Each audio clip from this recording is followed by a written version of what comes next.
ಇನ್ನು ಗೌರಿ ಲಂಕೇಶ್ ಹತ್ಯೆ ಆರೋಪಿಗೆ ಭರ್ಜರಿ ಗೆಲುವು ಸಿಕ್ಕಿದೆಯಂತೆ. ಎಲ್ಲಿ? ಮಹಾರಾಷ್ಟ್ರದ ಜಾಲ್ನಾ ಪಾಲಿಕೆ ಸಮರದಲ್ಲಿ ವಿನ್ ಆಗಿದ್ದಾನಂತೆ ಈತ ಶ್ರೀಕಾಂತ್ ಪಂಗಾರ್ಕರ್. ನಮ್ಮ ವ್ಯವಸ್ಥೆಗೆ ಒಂದು ಉದಾಹರಣೆ ಇದು.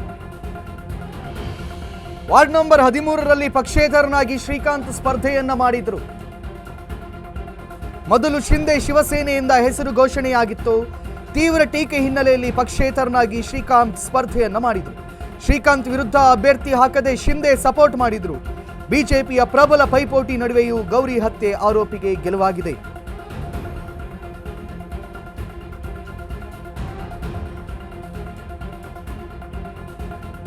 ಸೊ ಯಾರು ಈ ಪಂಗಾರ್ಕರ್ ಅಂತ ನೋಡೋದಾದರೆ 2001ರಿಂದ 2006ರ ಅವಧಿಯಲ್ಲಿ ಪಾಲಿಕೆ ಸದಸ್ಯರಾಗಿ ಶಿವಸೇನೆಯ ಶ್ರೀಕಾಂತ್ ಗುರುತಿಸಿಕೊಂಡಿದ್ರು.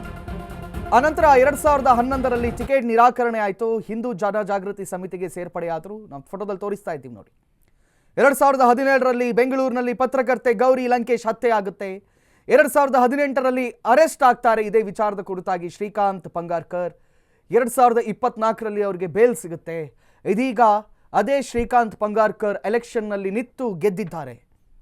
ಎಲ್ಲಿ? ಮಹಾರಾಷ್ಟ್ರದ ಜಾಲ್ನಾ ಪಾಲಿಕೆಯಲ್ಲಿ.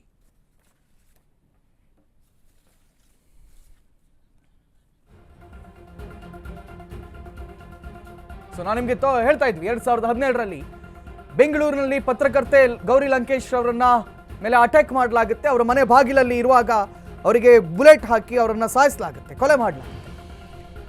ಬಹಳ ಚರ್ಚೆ ಆಯಿತು. ದೇಶವ್ಯಾಪಿ ನಾನು ಗೌರಿ ಅನ್ನುವಂತಹ ವಿಚಾರಗಳು ಅಭಿಯಾನವೇ ಹುಟ್ಟುಕೊಳ್ತು. ಆ ಸಂದರ್ಭದಲ್ಲಿ ನಾನು ಕೂಡ ಗೌರಿ ಅಂತ ಹೇಳಿ, ಐ ಆಮ್ ಗೌರಿ.